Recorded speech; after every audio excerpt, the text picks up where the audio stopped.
Assalamualaikum warahmatullahi wabarakatuh. Salam sejahtera bagi kita semua. Sebelumnya saya ingin mengucapkan terima kasih kepada Ibu dosen Profesor Dr. Insinyur Ira Wahyuni MP yang telah memberikan kesempatan saya untuk mempresentasikan hasil dari penugasan mata kuliah pemasaran hasil pertanian dengan topik review tesis agribisnis, yaitu rantai pasok jagung. Pada kesempatan kali ini saya akan membahas dua tesis sekaligus. Tesis yang pertama itu dengan judul Analisis Rantai Pasok dan Nilai Tambah Jagung Pakan di Kabupaten Bone, Sulawesi Selatan, dari penulis yaitu Hasriana Utami, tahun terbitnya tahun 2023. Dan yang kedua yaitu jurnal yang diterbitkan oleh Julian Wicaksono pada tahun 2017 dengan judul Analisis Nilai Tambah Rantai Pasok Jagung Pakan Ternak, Studi Kasus di Kabupaten Konawe Selatan, Sulawesi Tenggara. Nah, ini merupakan cover ataupun sampul depan dari karya tulis yang ingin saya bedah. Yang pertama itu di Hasriana Utami dan judul Analisis Rantai Pasok dan Nilai Tambah Jagung Pakan di Kabupaten Bone, Sulawesi Selatan. Ini yang pertama akan saya kulik. Yang pertama yaitu latar belakang. Nah, penulisan karya ini adalah latar belakangnya oleh adanya komoditi jagung yang menjadi komoditi utama dan sangat penting karena jagung merupakan salah satu bahan pakan ternak. Selain kita ketahui bersama jagung digunakan sebagai bahan utama industri, terutama industri makanan, jagung juga diperuntukkan untuk penyuplai ataupun sebagai bahan dasar dari pakan ternak, terutama ayam dan unggas lainnya. Selanjutnya adapun laju produksi dan permintaan jagung semakin meningkat dikarenakan untuk memenuhi kebutuhan, terutama untuk pemenuhan protein hewani bagi hewan ternak. Salah satunya adalah ayam dan masih banyak unggas lainnya yang mana memanfaatkan jagung ini sebagai bahan pakan. Nah, menurut data yang dipublikasi bahwasannya Kabupaten Bone sebagai salah satu penghasil jagung yang paling banyak di Sulawesi ini menghadapi berbagai tantangan, baik itu dalam tantangan saat pemasaran dan tantangan rantai pasok itu sendiri. Ada beberapa macam hambatan yang ditemukan oleh petani jagung, antara lainnya itu kualitas jagung masih di bawah standar kualifikasi yang ditentukan oleh pabrik dan kontinuitas supply ataupun pasokan jagung itu sangat tidak konsisten, kadang ada dan kadang tidak ada. Adapun masalah yang kedua yaitu jagung di Kabupaten Bone kalah dengan jagung impor. Kandungan air yang sangat tinggi dan aflatoksin yang sangat tinggi membuat petani jagung lokal ini sulit untuk menembus pasar industri dikarenakan industri cenderung lebih memilih untuk membeli jagung impor ketimbang jagung lokal yang dihasilkan oleh petani. Selanjutnya adanya standar mutu, rantai pasok, dan harga yang fluktuatif cenderung tidak menentu. Hal ini tentunya membuat para petani semakin kesulitan, terutama dalam hal terserapnya hasil panen jagung pada pabrik pakan. Selanjutnya masalah-masalah ini tentunya akan menimbulkan multiple efek yang mana kita ketahui bersama bahwasanya jika harga jagung sebagai bahan pakan ternak itu naik, tentunya akan mengakibatkan unggas dan telur unggas itu akan naik juga. Adapun tujuan dari karya tulis ini adalah yang pertama yaitu untuk menganalisis rantai pasok jagung pakan ternak menggunakan metode Food Supply Chain Network atau disingkat FSCN. Yang kedua untuk menganalisis kinerja rantai pasok menggunakan pendekatan efisiensi pemasaran, dan yang ketiga yaitu menganalisis nilai tambah setiap rantai pasok. Dari tabel 1 terkait dengan produksi, konsumsi, dan neraca jagung pada tahun 2016 hingga tahun 2021 cenderung mengalami peningkatan, yang mana pada tahun 2021 produksi jagung itu meningkat puncaknya pada angka di 32 juta ton, yang mana produksi jagung nasional pada periode 2018 hingga pada tahun 2021 mengalami pertumbuhan rata-rata 3,97% per tahun. Konsumsi dan kebutuhan bibit ini secara langsung juga ikut turut meningkat dengan rata-rata 6,09%, dan yang ketiga adalah penggunaan jagung untuk pakan ternak mencapai 83%. Nah, angka ini cukup lumayan besar dikarenakan jika dibandingkan dengan kebutuhan jagung untuk konsumsi harian masyarakat ini tentunya jauh lebih banyak dipergunakan untuk memenuhi kebutuhan pakan ternak. Akan tetapi kenaikan yang cukup besar baik itu permintaan produksi jagung pakan ternak ini tidak diiringi dengan penyerapan jagung oleh industri pengolahan pakan ternak lainnya. Nah, industri-industri ini cenderung untuk membeli jagung impor yang berasal dari luar negeri ketimbang membeli jagung lokal yang dihasilkan oleh petani sendiri. Ini diakibatkan oleh beberapa hal yang telah saya jelaskan sebelumnya tadi, yaitu adanya kadar air dan aflatoksin yang cukup tinggi menjadi pertimbangan tersendiri bagi industri dalam membeli jagung yang digunakan sebagai bahan pakan ternak. Nah, hal ini tentunya akan menimbulkan multi efek yang telah saya jelaskan, akan adanya kenaikan harga, baik harga unggas dan harga telur itu sendiri. Nah, pada diagram pertama, ini menunjukkan kebutuhan jagung pakan nasional pada tahun 2011 hingga tahun 2020. Dari diagram ini, kita lihat secara bersama bahwasanya ini permintaan jagung pakan ternak ini cenderung mengalami peningkatan yang cukup signifikan. Nah, dari diagram tersebut juga kita dapat simpulkan bahwasanya permintaan jagung pakan ternak selama 10 tahun terakhir ini cenderung mengalami peningkatan, puncaknya pada tahun 2020 ini sebesar 10,85 juta ton. Nah, untuk produsen jagung nasional yang menyuplai jagung pakan ternak terbesar itu ada di Provinsi Jawa Timur dengan jumlah jagung sebesar 5,37 ton, diikuti dengan Provinsi Sulawesi Selatan itu 0,80 juta ton. Dengan jumlah ataupun potensi yang sangat besar di Provinsi Sulawesi Selatan sebagai produsen jagung terbesar, ini menghadapi beberapa PR ataupun tantangan utama dalam hal rantai pasok itu sendiri.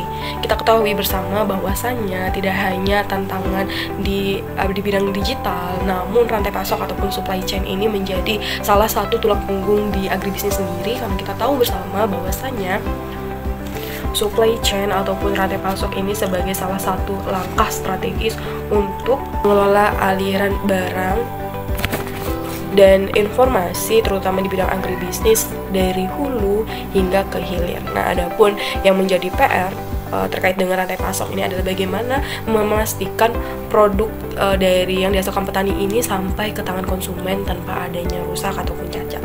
Nah, yang kedua adalah bagaimana caranya produk ini sampai ke tangan konsumen dengan harga yang tentunya ini berpihak kepada petani kecil. Adapun permasalahan yang dihadapi oleh petani jagung yang ada di Provinsi Sulawesi Selatan ini antara lain adalah yang pertama, petani sulit untuk memasarkan jagung dikarenakan rendahnya kualitas jagung itu sendiri dan terhambatnya infrastruktur serta persaingan dengan jagung impor. Selanjutnya adalah jagung itu kita ketahui salah satu sifat dari komoditi pertanian adalah bersifat perishable ataupun mudah rusak. Maka ini menjadi PR sendiri bagaimana jagung ini dari petani selamat tanpa ada kerusakan ataupun kecacatan berarti hingga di tangan konsumen. Tulis menyajikan bagaimana caranya optimalisasi rantai pasok itu sendiri, karena kita tahu bahwasanya supply chain ataupun rantai pasok itu berawal dari proses produksi, distribusi hingga pemasaran yang melibatkan seluruh pelaku pasar, mulai dari hulu hingga hilir, mulai dari tahap penanaman, pemanenan, pengolahan hingga tahap pemasaran dan sampai ke tangan konsumen. Supply chain ini merupakan jalur pemasaran dari petani ke konsumen agar terjadinya efisien dan efektif dalam perjalanan jagung ini sampai ke tangan konsumen. Selanjutnya ada pun solusi utama yang pertama, yaitu adalah optimalisasi rantai pasok dapat dilakukan dengan cara integrasi rantai pasok secara kontinu, artinya berkelanjutan dan berkesinambungan, bagaimana petani lokal ini secara berkelanjutan dapat memasok komoditi jagung untuk industri pakan ternak dan terjadi kerjasama yang berkelanjutan atau kontinu dan tidak terputus di tengah perjalanan. Selanjutnya adalah dengan cara optimalisasi nilai tambah pada lembaga aliran distribusi jagung. Nah, nilai tambah ini penting dikarenakan apa? Nilai tambah yang dihasilkan petani Indonesia saat ini sangat rendah dikarenakan petani hanya menjual produk ataupun dalam hal ini kajiannya adalah jagung itu dalam bentuk bahan mentah. Coba ditingkatkan lagi nilai tambahnya dengan mengubah menjadi barang setengah jadi ataupun barang jadi, sehingga nilai yang dihasilkan oleh petani itu jauh lebih tinggi daripada menjual bahan mentah saja. Nah, pada tabel 2 ini menunjukkan tentang produksi yang dihasilkan oleh beberapa kecamatan yang ada di Kabupaten Bone. Di sini penelitian diambil ataupun bertepatan di lokasi Kecamatan Uleweng, yang mana atas dasar pertimbangan kecamatan ini sebagai produksi ataupun sentra produksi jagung pakan ternak terbanyak di antara 27 kecamatan lainnya dengan produksi sebesar 105.604 juta ton. Pengambilan lokasi ini dengan menggunakan metode purposive sampling ataupun sengaja dikarenakan sentra produksi dan luas area penanaman jagung di Kabupaten Bone ini berada di Kecamatan Uleweng. Nah, dalam tesis ini penulis juga mencantumkan teori yang dikemukakan oleh Morgan et al. Pada tahun 2004 yang menyatakan bahwasanya daya saing dipengaruhi oleh efektivitas dan efisiensi kinerja rantai pasok. Kita untuk memenangkan persaingan yang menjadi PR utama dari supply chain atau rantai pasok ini sendiri adalah dengan cara optimalisasi rantai pasok dan nilai tambah lembaga-lembaga aliran distribusi jagung. Karena apa? Supply chain ataupun rantai pasok ini sangat rentan, terutama yang pertama itu hambatan dari sisi komoditi pertanian yang bersifat variable yang cenderung mudah rusak. Yang kedua adalah adanya persaingan dengan produk serupa, yaitu produk impor dan masih banyak lainnya. Yang ketiga yaitu ketersediaan akses pasar ataupun petani dalam hal ini tidak memiliki daya dalam menentukan harga. 6 poin yang menjadi permasalahan utama petani. Yang pertama yaitu rantai pasok jagung belum berjalan dengan baik. Hal ini dikarenakan berbagai permasalahan yang timbul. Yang pertama yaitu adalah keterbatasan akses informasi petani tentang standar kualitas dan mutu jagung. Nah, tentunya pabrik yang besar sebagai penyuplai bahan pakan ternak ini menetapkan standar yang cukup tinggi bagi jagung yang bisa mereka tampung. Yang ketiga adalah kesulitan memenuhi jumlah pasokan. Nah, jumlah pasokan yang dibutuhkan oleh pabrik ataupun industri besar ini tentunya skala besar, namun petani-petani kecil yang mengusahakan jagung, petani lokal ini masih kesulitan untuk memenuhi jumlah yang sangat besar tersebut dikarenakan berbagai hal. Misalnya ada kegagalan panen, yang kedua adanya kurangnya produksi ataupun produktivitas jagung yang diakibatkan oleh kurangnya pemupukan, pemeliharaan, dan efek dari iklim ataupun bencana alam yang sulit untuk dihindari. Yang keempat adalah perbedaan penerimaan harga yang besar antara harga di tingkat petani dan harga tingkat konsumen. Tentunya semakin panjang rantai pasok jagung pakan ternak, ini menyebabkan gap antara harga di tingkat petani dan di tingkat konsumen ini sangat besar. Nah, semakin panjang rantai pasoknya, maka semakin tidak efisien, yang mana harga petani itu di petani cenderung kecil, namun hingga di tangan konsumen itu harganya terlalu tinggi. Hal ini juga disebabkan oleh berbagai permainan oleh pelaku-pelaku pemasaran seperti tengkulak yang ada di daerah sana ataupun di lokasi penelitian. Adalah keterbatasan kelembagaan pertanian dan kelembagaan koperasi. Nah, ini sangat penting. Kelembagaan seperti koperasi, kelompok tani, dan gabungan kelompok tani yang ada di desa-desa ini cenderung berpihak kepada petani-petani bisa menjualnya kepada koperasi, sehingga harga yang ditetapkan koperasi ini jauh lebih bersaing apabila dibandingkan dengan ketika petani menjual jagung mereka pada tengkulak. Harganya jauh tidak menguntungkan petani. Dan yang terakhir adalah sifat mudah rusak ataupun perishable. Selanjutnya di slide ini membahas tentang kerangka pemikiran, di mana lokasi dan waktu penelitian ini dilakukan di Kecamatan Uleleung, Provinsi Sulawesi Selatan, dan pemilihan lokasi ini dilakukan secara sengaja ataupun purposive sampling. Adapun yang menjadi responden ini adalah jumlah petani sebanyak 49 orang, yang mana aliran distribusi selanjutnya dilakukan dengan metode snowball. Dan teknik pengumpulan data itu menggunakan data primer dan data sekunder.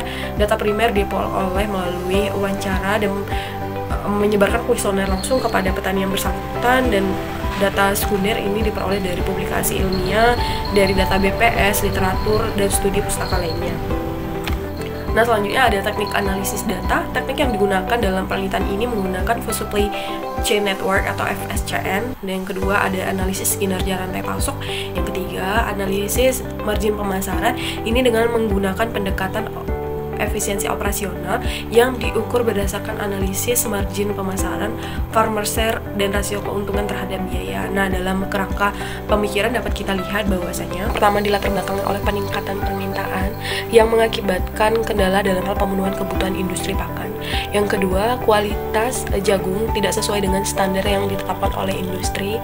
Yang ketiga adalah kesulitan pada hal perencanaan terhadap jumlah pengiriman. Tentunya hal ini akan diperbaiki dengan perbaikan pemasaran jagung menggunakan dua metode sekaligus, yaitu analisis secara kuantitatif dan kualitatif. Nah, kualitatifnya dengan cara membuat kerangka kondisi rantai pasok pakan jagung dengan 5 elemen FSCN.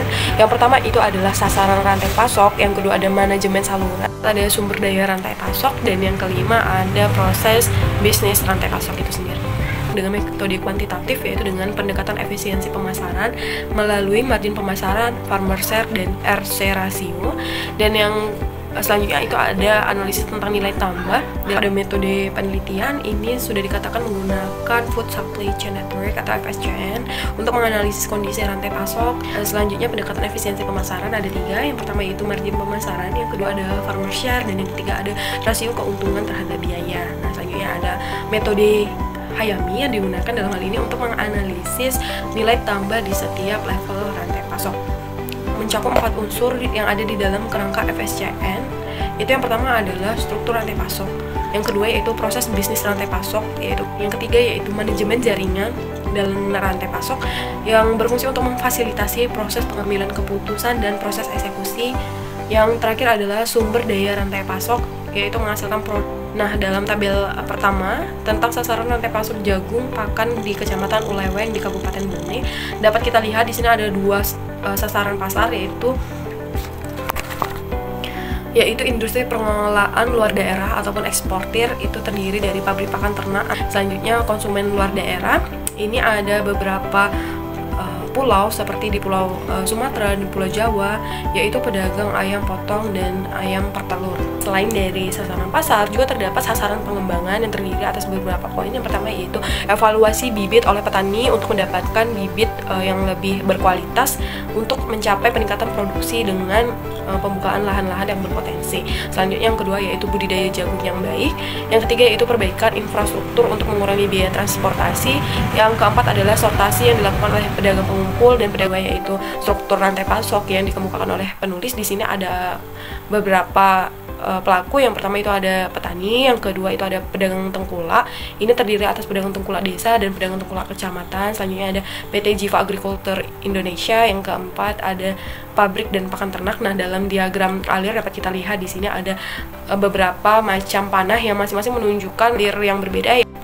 Nah, di tabel ketiga ini tentang manajemen rantai pasok. Setiap rantai pasok memiliki anggota yang berbeda-beda, mulai dari petani, tengkulak desa, tengkulak kecamatan, pedagang besar, dan pabrik. Ini memiliki mitra, peranan, serta kriteria tertentu. Lanjutnya yang keempat ada sumber daya rantai pasok. Di sini yang kita tekankan ada sumber daya fisik, sumber daya manusia, sumber daya teknologi, dan sumber daya modal. Pada tabel keempat ini, masing-masing anggota rantai pasok yang terdiri atas petani hingga ke industri masing-masing memiliki ciri fisik, teknologi yang digunakan, dan modal ini yang sumbernya sangat berbeda antara satu sama lain. Jika kita kaji, sumber daya yang dimiliki petani tentunya berbeda dengan tengkulak besar dan yang lainnya. Kalau petani ini membutuhkan tentunya sumber daya lahan, pemupukan, pemeliharaan, dan masih banyak lainnya. Selanjutnya kita beranjak untuk menganalisis metode kuantitatif yang dipaparkan dalam tesis ini, yaitu menggunakan analisis margin pemasaran, yang mana analisis ini penting digunakan untuk mengetahui komponen biaya pemasaran yang membuat harga produk semakin naik dan berbeda antara aliran distribusi lainnya. Nah, ini rumus perhitungannya juga telah saya tuliskan. Dan selanjutnya ada metode analisis farmer share.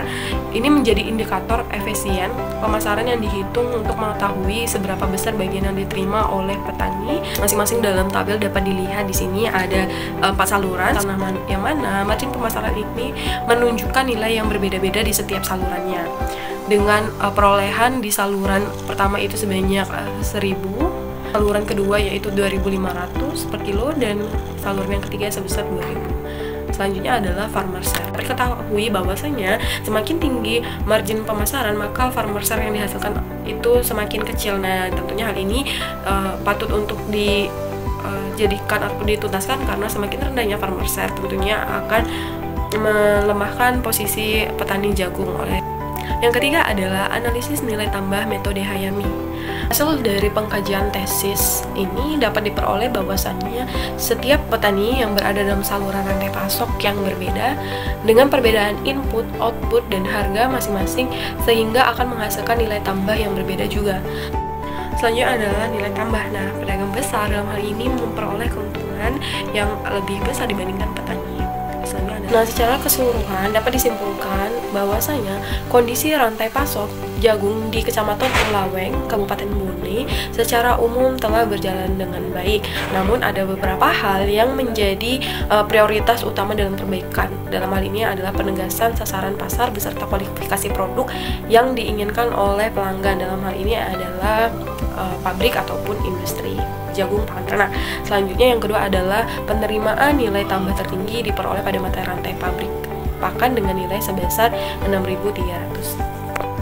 Nah, adapun saran yang ditujukan dalam penulisan ini yaitu yang pertama, peningkatan manajemen rantai pasok melalui anggota kemitraan untuk memenuhi kriteria mitra yang ditetapkan berdasarkan kemampuan, bukan berdasarkan kekeluargaan. Setelah mengkaji pada tesis pertama, saya membuat summary sedikit tentang kekuatan dan kelemahan yang ada pada tesis pertama, yaitu kekuatannya yaitu menggunakan metode yang komprehensif. Selanjutnya adalah menyajikan data empiris yang dapat dijadikan dasar dalam pengambilan kebijakan. Ada juga kelemahan dalam karya tulis ini, yaitu belum membahas secara dalam terkait faktor eksternal yang terjadi seperti kebijakan pemerintah dan dampak dari perubahan iklim. Selanjutnya yang kedua adalah untuk menganalisis rantai pasok ini masih bisa diperluas dengan mempertimbangkan berbagai aspek sosial ekonomi yang lebih mendalam lagi.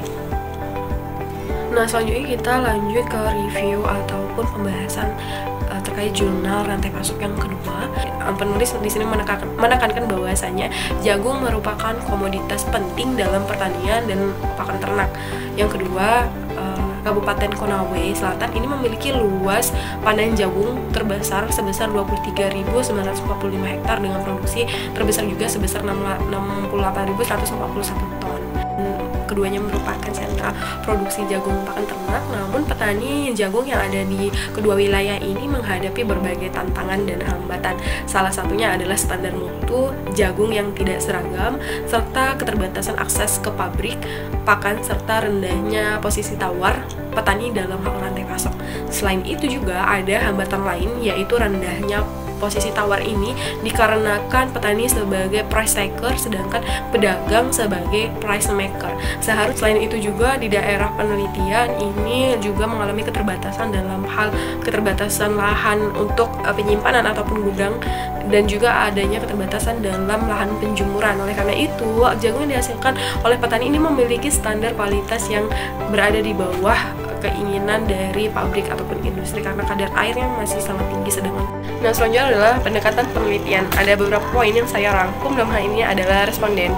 Selanjutnya adalah pengumpulan data, analisis data, dan lokasi dan waktu. Nah, untuk responden sendiri dalam penelitian ini menggunakan metode teknik propulsive sampling ataupun penetapan responden secara sengaja dan snowball sampling. Selanjutnya pengumpulan data yaitu data primer dan data sekunder, dan analisis yang digunakan yaitu analisis deskriptif dengan untuk menganalisis rantai pasok dan metode Hayami untuk mengukur nilai tambah, dan yang ketiga adalah analisis margin pemasaran ataupun distribusi keuntungan dalam rantai pasok itu sendiri. Dan untuk lokasi dan waktunya, penelitian ini dilaksanakan di Kabupaten Konawe, Sulawesi Tenggara pada periode waktu April hingga Agustus pada tahun 2016. Nah, untuk pertama yaitu kerangka sistem usaha tani jagung dalam rantai pasok di Kabupaten Konawe Selatan itu melibatkan 7 poin yang harus dijabarkan. Melibatkan yang pertama yaitu pola usaha tani, yang mana Kabupaten Konawe Selatan ini melibatkan 2 pola sekaligus, yaitu pola subsisten dan pola kemitraan. Selanjutnya adalah pola rantai pasok. Ini bermitra dengan yang pertama yaitu PT Bumi Lestari, yang kedua dengan supplier perusahaan pangan unggas, yang ketiga ada supplier pengusahaan ayam boiler, yang ketiga ada jenis ataupun varietas jagung yang ditanam itu adalah jagung hibrida kuning, yang keempat yaitu ada varietas jagung yang ditanam lagi yaitu 2 jenis utama, yang pertama adalah NK212 dan berisi 2. Selanjutnya adalah pola kemitraan, itu adalah pola non kontrak, yang kedua pola kontrak, yang ketiga adalah pola inti.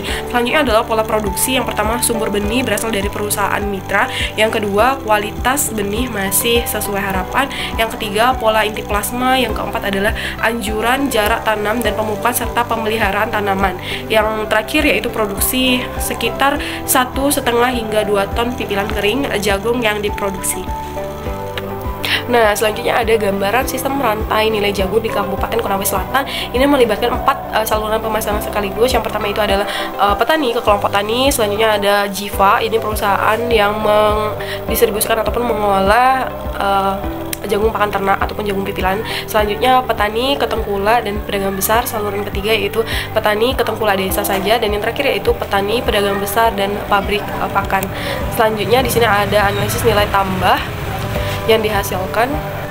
Nah, dapat disimpulkan bahwasanya terdapat variasi nilai tambah per saluran Dan setiap harga jual di masing-masing saluran memiliki harga yang berbeda. Saluran pertama dan saluran keempat ini menghasilkan harga 4.400 per kilo. Saluran kedua itu sebesar 3.500 per kilo. Saluran ketiga itu ada 4.000. Dari tabel tersebut dapat kita bahas secara seksama bahwasanya struktur rantai pasok yang ada di Kecamatan Konawe, Sulawesi Tenggara itu terdiri atas petani, pedagang kumpul, PT BSL ataupun pemipil jagung, selanjutnya CV inti rakyat ataupun pabrik pakan, dan selanjutnya ada di konsumen akhir yaitu peternak ayam. Selanjutnya kendala utama yang dihadapi oleh petani jagung ini adalah standar kadar air dan kualitas jagung yang tidak seragam menyebabkan harga jual di tingkat petani rendah. Selanjutnya hambatan yang terdapat dalam rantai pasok itu yaitu petani masih memiliki keterbatasan fasilitas pasca panen seperti proses pengeringan dan penyimpanan. Dengan adapun analisis nilai tambah dapat disimpulkan bahwasanya keuntungan petani jauh lebih rendah dibanding pengepul dan pabrik pakan. Selanjutnya nilai tambah tertinggi ini diperoleh CV usaha inti rakyat ataupun pabrik pakan, diikuti oleh PT BSL dan petani jagung di posisi terakhir. Selanjutnya margin pemasaran menunjukkan bahwa ada ketidakseimbangan dalam hal distribusi keuntungan. Nah, dari penjabaran yang telah saya jelaskan tadi dapat ditarik kesimpulan. Yang pertama yaitu rantai pasok di Konawe belum optimal. Yang kedua, nilai tambah terbesar diperoleh pada tahap pengolahan jagung menjadi pakan ternak. Dan yang ketiga yaitu petani memiliki posisi tawar yang lemah menyebabkan keuntungan paling kecil.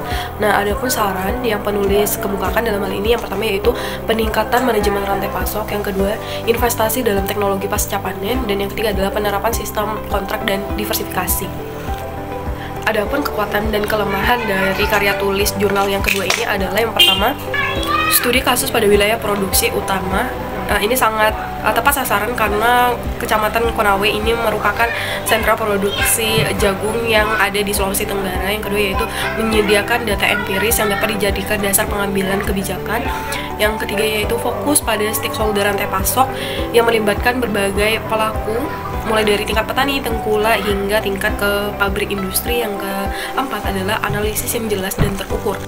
Adapun kekurangan dari penelitian ini adalah teknik pengambilan sampel berorientasi bias karena menggunakan metode purposive sampling dan snowball sampling. Yang kedua yaitu fokus terlalu pada aspek ekonominya saja dan mengabaikan aspek-aspek lain seperti sosial, kelembagaan, ataupun lingkungan yang memungkinkan adanya pengaruh faktor eksternal yang dipengaruhi oleh rantai pasok itu sendiri.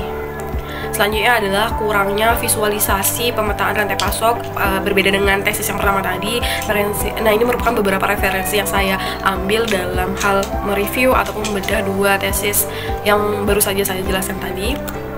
Dan terima kasih atas kesempatan yang telah diberikan kepada saya.